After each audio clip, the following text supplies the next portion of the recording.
The signing ceremony on Kyr'sathi had gone better than Daniel Cross expected. 3 months of tense negotiations, cultural missteps that took weeks to recover from, and several moments where he thought the entire trade agreement would collapse. But somehow he'd pulled it off. The Kyr'sathi were not easy to negotiate with. They were imposing, averaging 8 feet tall, scaled skin that shimmered with bioluminescent patterns shifting with their emotions, voices that could shake the room when they wanted to make a point. Their culture was built around honor, obligation, and complex clan hierarchies that Daniel had spent months studying.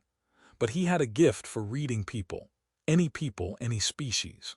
He'd navigated their protocols, learned to interpret their emotional patterns, shown genuine respect for customs that seemed archaic to human sensibilities.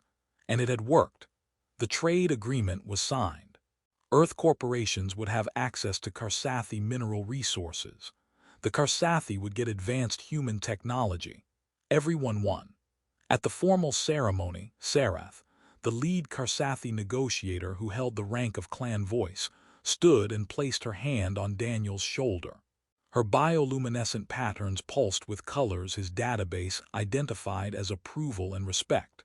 She spoke in formal Kyr'sathi, words that his translator rendered in his ear. "You have shown honor, insight, and respect for our ways. You understand balance and seek mutual benefit. You are ours now. Clan Serath'vel claims you as Bondkin." The other Kyr'sathi in the room responded with gestures that looked like deep approval, hands pressed to their chests, patterns glowing in harmonious colors. Daniel's translator gave him "You are ours" and Bondkin, which he interpreted as some kind of ceremonial acknowledgement, like being made an honorary member of the clan. A nice gesture of respect, good for future relations. "I am honored," Daniel responded in carefully practiced Kyr'sathi, using the formal phrases he'd memorized. "I accept this recognition with gratitude and respect." More approving gestures. Serath's patterns glowed brighter. The ceremony concluded. Daniel filed his reports with Earth corporate headquarters, contacted his supervisor to confirm the successful negotiation, and prepared to leave Kyr'sathi in 2 days. Mission accomplished. Bonus likely. Career advancement secured. He returned to his hotel, ordered room service that approximated human food, and was reviewing his notes when the door chimed. Serath stood there with 2 other Kyr'sathi, both large, both carrying themselves with the formal bearing of clan warriors. "Serath, is there a problem with the agreement?" "No problem. We have come to begin your integration." "Integration? You cannot remain in this temporary housing. You must come to clan home. Your belongings will be transferred. You should bring anything of personal significance now." Daniel's brain took a moment to process this. "I appreciate the hospitality, but I'm scheduled to return to Earth in 2 days. My transport is already booked."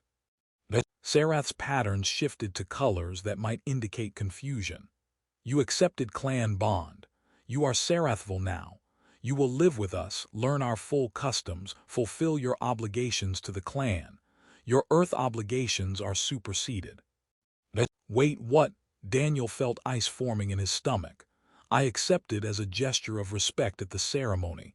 I can't actually move here. I have a life on Earth, a career." "Contracts? Your previous contracts with Earth employers are superseded by bond law. You are Clan Serath'vel now. The bond is sacred and absolute. You accepted before witnesses. It cannot be undone." "I think there's been a serious misunderstanding. I accepted ceremonially. I didn't agree to actually join your clan permanently. There is no ceremonial acceptance of clan bonds. The bond is sacred truth. You accepted. You are ours. This is not negotiable." Serath's patterns were shifting to colors that looked like growing concern. "Did you not understand what you accepted?" "No, I thought it was honorary, like a symbolic gesture." "You navigated our honor protocols perfectly throughout negotiations. You demonstrated understanding of our values and customs. You were deemed worthy of bond because you showed the insight necessary to truly belong. And you accepted." I accepted because I thought it was polite. I didn't know it was a permanent binding commitment. Ignorance does not nullify sacred bonds. You accepted publicly, before witnesses, using the proper formal language. The bond is complete. You are Clan Serath'vel. We are responsible for you. You are responsible for us. That is what Bondkin means. Daniel felt panic rising. I need to contact Earth authorities. There's been a mistake. Contact whoever you wish. But the bond is recognized under interspecies law. You accepted under Kyr'sathi custom. That acceptance is legally binding. Serath moved closer, her patterns showing colors that might indicate sympathy. I understand this is unexpected, but you chose this, Daniel Cross. Now you must live with your choice. Come to Clan Home, we will help you adjust. It wasn't really a request. Daniel's emergency call to Earth's diplomatic corps went about as badly as possible. Let me get this straight, his supervisor said, voice tight with controlled frustration. You accepted a clan bond with the Kyr'sathi. I accepted what I thought was a ceremonial honor. I didn't know it was legally binding. Mr. Cross, you were sent to Kyr'sathi specifically because you're our expert in cross-cultural negotiation. You spent months studying their customs, and you're claiming you didn't know what clan bonds meant. I knew they existed. I didn't know I was accepting one. The translation made it sound symbolic. Kyr'sathi clan bonds are covered in the interspecies treaty frameworks. They're legally recognized across all signatory worlds, including Earth. Breaking them is considered a severe violation.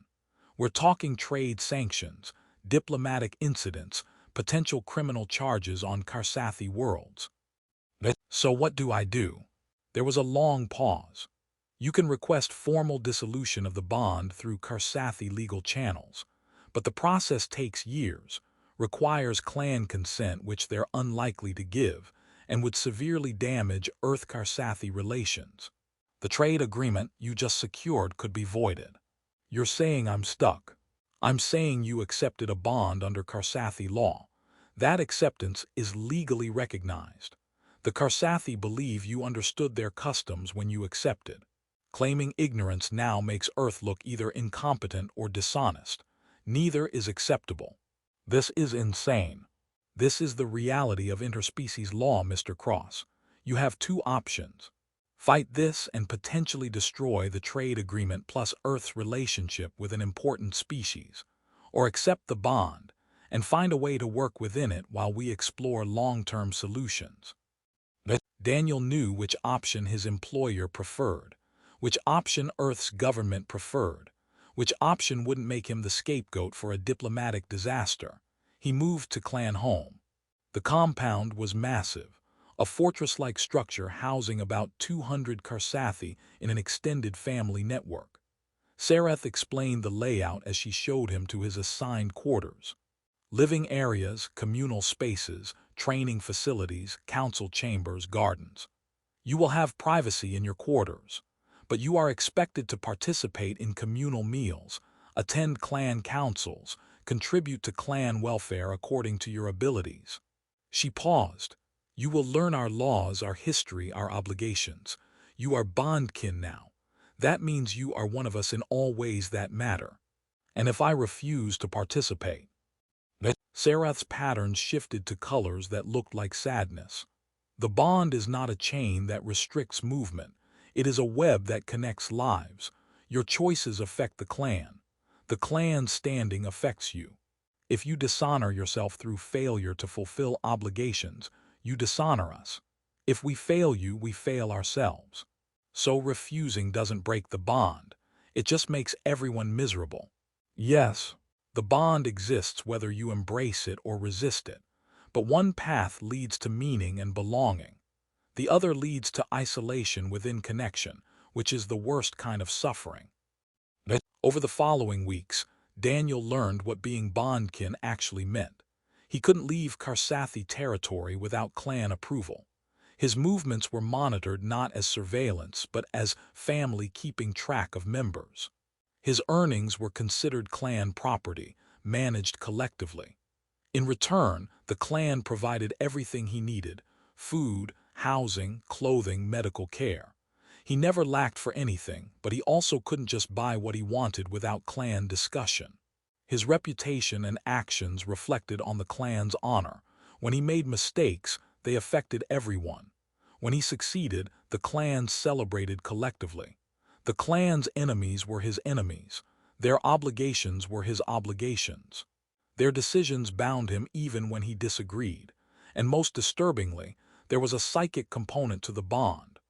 All Bondkin share empathic resonance, Serath explained when Daniel asked about the strange sensations he'd been feeling.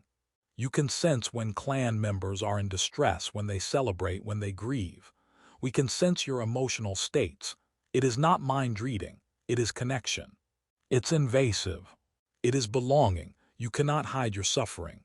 We cannot hide ours. That vulnerability creates trust. Daniel hated it. Hated feeling others' emotions bleeding into his awareness. Hated knowing they could feel his frustration, his anger, his desperate desire to escape. He was constantly surrounded. Privacy was limited to his quarters, and even there he felt the presence of 200 people in his awareness through the bond. His choices were constrained by clan obligations he never agreed to. His freedom was gone, replaced by responsibilities he'd never wanted. 3 months in, he was still looking for an escape. 3 months into forced integration with Clan Serath'vel, Daniel had learned enough about their legal system to understand his options for breaking the bond. There were only 3 recognized paths. First, mutual agreement of all parties. The clan could consensually release him from the bond, but when he raised this with Serath, she refused. You were chosen because you belong here. We do not release Bondkin without profound cause. Second, proven failure to fulfill obligations. If he systematically failed his duties, the clan could declare him unbondable and dissolve the connection. But the clan kept helping him succeed, teaching him, supporting him through mistakes. They seemed determined to make him a functional clan member despite his resistance. Third, prove the bond was formed through deception or coercion. But he had accepted publicly, using the correct formal language, before witnesses. And the Kyr'sathi argument was that his demonstrated cultural competence meant he should have understood what he was accepting. He was trapped. And the constant empathic awareness of 200 people who he didn't choose, who'd bound him without his informed consent, was making him miserable. Serath felt it. Of course she did. Through the bond, his distress was like a constant static in the clan's collective awareness. She called him to a private meeting in one of the council chambers. You are suffering within the bond. I feel it. The clan feels it. This ongoing distress affects everyone's well-being. Then release me. Let me go back to Earth and resume my life. I cannot, and even if I could, I would not. Her patterns shifted through colors that Daniel's improving literacy identified as frustration mixed with something like concern. You think we trapped you maliciously, that we deceived you or forced you into something against your will, but that is not the truth of what happened. I didn't understand what I was accepting. You understood enough. Serath leaned forward. You navigated our honor protocols perfectly throughout months of negotiation. You read our emotional patterns in ways that even other Kyr'sathi sometimes miss. You adapted to our communication styles, our values, our ways of thinking. You demonstrated profound cultural insight. That doesn't mean I understood clan bonds specifically. We do not offer bonds lightly. We offered it to you because we saw someone who could truly belong with us. Someone who understood us in ways that outsiders rarely achieve. Your acceptance confirmed that at some level, you recognized what was being offered. I accepted out of politeness. You accepted because part of you recognized the truth, that this is where you fit. You're fighting now because it's unfamiliar and uncomfortable. But fitting somewhere doesn't require comfort. It requires truth. Daniel felt his frustration rising. You can't just decide where I fit. That's not how humans work. We choose our own associations, our own obligations. That's freedom. That's autonomy. You've taken that away. And look at what that freedom gave you before. Serath pulled up a display showing information about Daniel's life on Earth that the clan had apparently researched before offering the bond. You are 34 years old, no spouse, no children, no close family. Your parents died 6 years ago. Your only sibling is estranged. You have professional colleagues but no deep friendships. You move between contracts every few months, never settling anywhere for long. You're successful by human career standards, but you're alone. You have freedom, yes, but what have you done with it besides survive? The words hit harder than Daniel wanted to admit. The bond is not a prison, Serath continued, her patterns showing colors that looked like earnestness. It is belonging. It is knowing that 200 people care whether you live or die. That your successes matter to others and their successes matter to you. That you are part of something larger than individual survival. Humans call this family. Community. We call it clan. The structure is different, but the essential truth is the same. Connection is not loss of freedom. It is multiplication of meaning. I didn't choose this connection. You did, perhaps not consciously. Perhaps not with full understanding of the mechanisms. But you chose it when you accepted the bond publicly. Now you must decide whether to embrace what you chose or spend your life fighting against something that cannot be broken, only endured. Daniel had no response. He left the meeting feeling more conflicted than before. Over the following weeks, he started noticing things he'd been too angry to see. The clan genuinely cared about his well-being. When he caught an infection from local microbes his immune system wasn't adapted to, multiple clan members checked on him, brought him food, sat with him so he wouldn't be alone while recovering. When he struggled with Kyr'sathi language complexities, elders patiently taught him, spending hours on pronunciations and grammatical structures that he found maddeningly difficult. When he made mistakes in clan council, suggesting things that violated their customs or misunderstanding their decision-making processes, they corrected him gently, explaining rather than criticizing. He wasn't a prisoner being punished. He was family being integrated, taught, supported. Annoying family, demanding family, intrusive family, but family nonetheless. And the empathic bond he'd found so invasive, he began to see its value. He knew when Serath was stressed about clan politics and could offer perspective from his human negotiation background. Knew when younger clan members were anxious about their coming-of-age trials and could share encouragement. Knew when elders were in pain but hiding it to avoid burdening others and could quietly get them medical attention. And they knew when he was struggling. They responded with support even when he didn't ask for it. Even when he wanted to suffer alone out of stubbornness.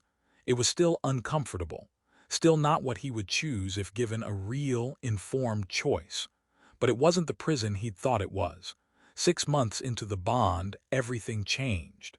A rival clan, Clan Kyr'sathi, accused Clan Serath'vel of violating trade agreements and engaging in dishonest business practices.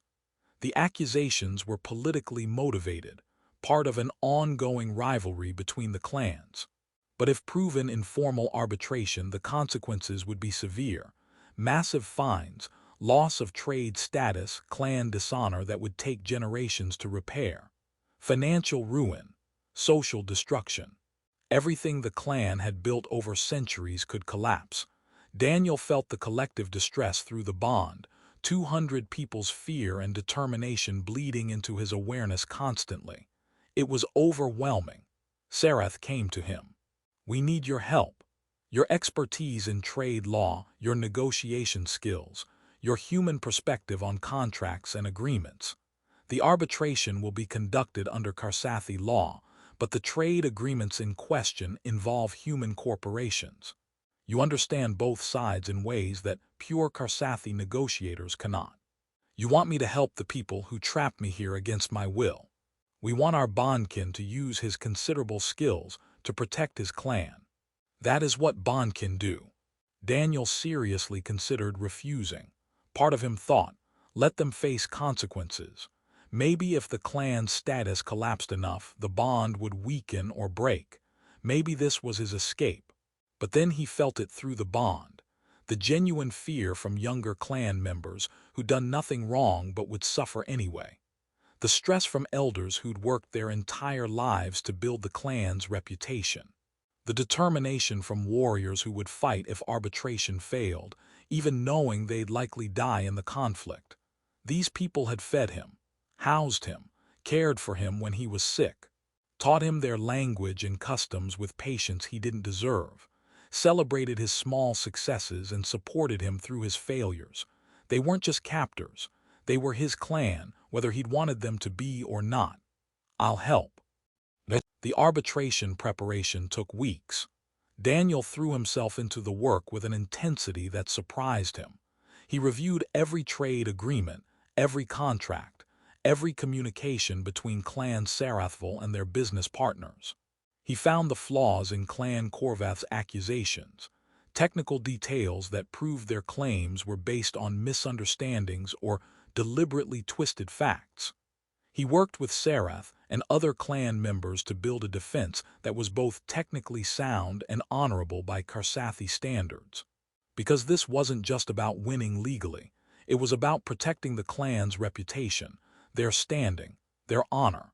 The arbitration took 3 days. Clan Kyr'sathi presented their case with dramatic flair, making Clan Serath'vel look dishonest and greedy. The neutral arbiter listened impassively. Then Daniel presented the defense. He used everything he'd learned about Kyr'sathi communication, the formal language, the emphasis on honor, the importance of demonstrating respect for truth. He showed how each of Kyr'sath's accusations was based on misinterpreting human business customs or deliberately ignoring context. He made Clan Kyr'sathi look not just wrong, but dishonest. And in Kyr'sathi culture, dishonesty in formal arbitration was a profound shame.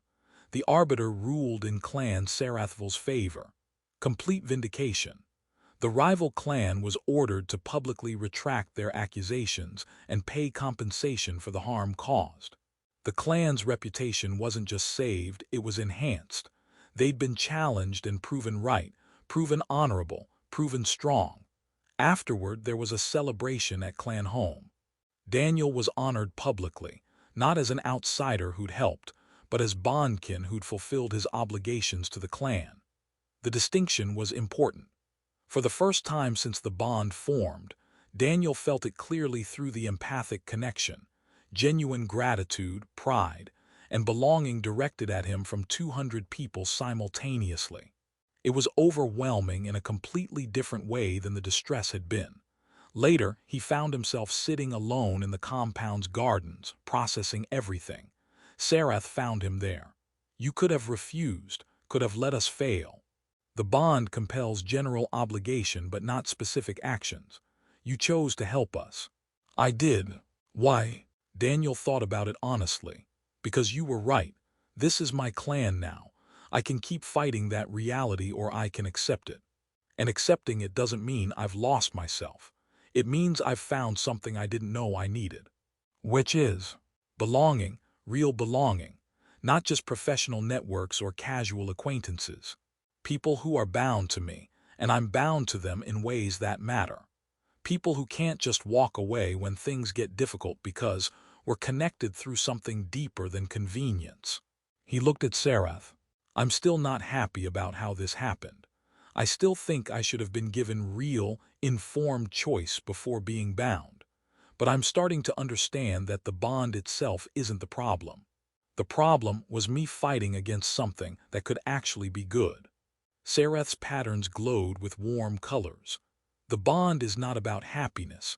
It is about meaning, about knowing your actions matter beyond yourself, about never being truly alone.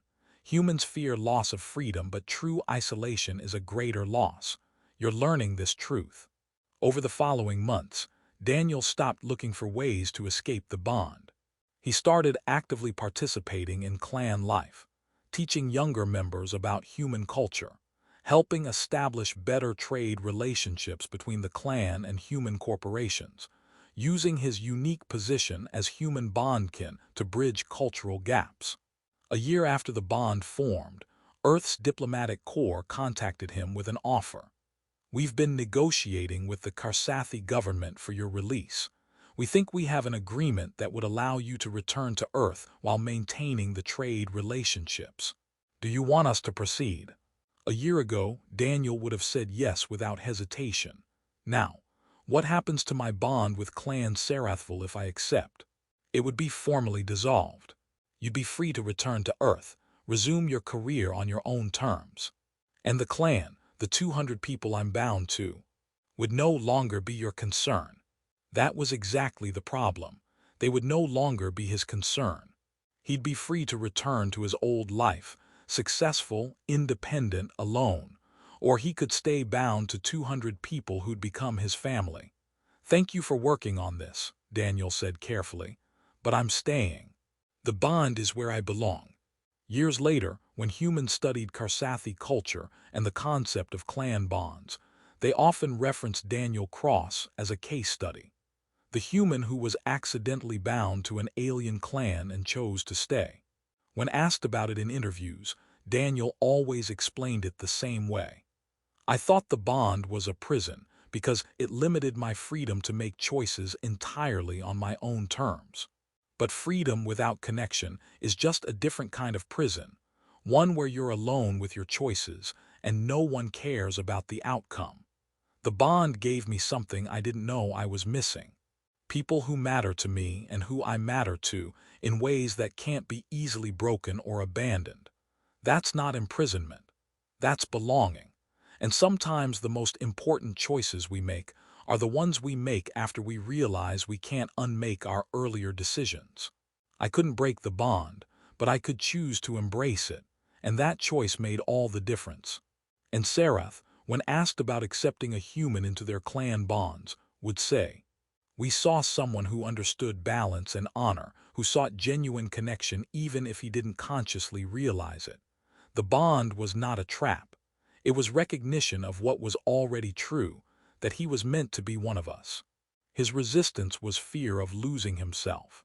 His acceptance was discovering that belonging doesn't erase identity, it completes it. And now he is as much clan